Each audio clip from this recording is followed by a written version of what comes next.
Mr Speaker, this morning I have been briefed by Queensland's Chief Health Officer Dr Jeanette Young and the Deputy Premier and can confirm that today we have 8 new cases of COVID-19 in Queensland.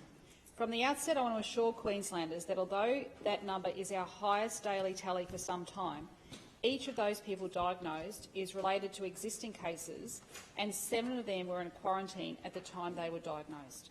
This is not a time for alarm. This is a time for thanks that our testing system is so professional and Queenslanders are so vigilant and that we have had remarkable success in containing this virus. Mr Speaker, 5 of those cases reported today relate to the cluster at the Queensland Correctional Services Academy. They are each members of the same family from one household and were already in quarantine when they were diagnosed. A further 3 of those cases are related to the Ipswich Hospital cluster. 2 of those cases are healthcare workers who are already in quarantine, and the 3rd is one of their children.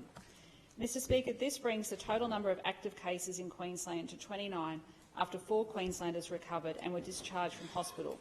It brings the total number of COVID-19 cases reported in Queensland to 1,143.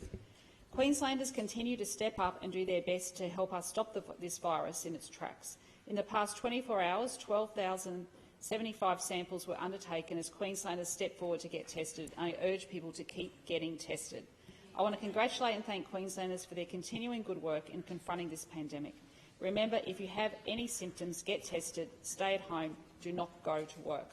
I urge everyone to remember to practice social distancing because we are not out of the woods yet, but if we stick together, we will get through this together.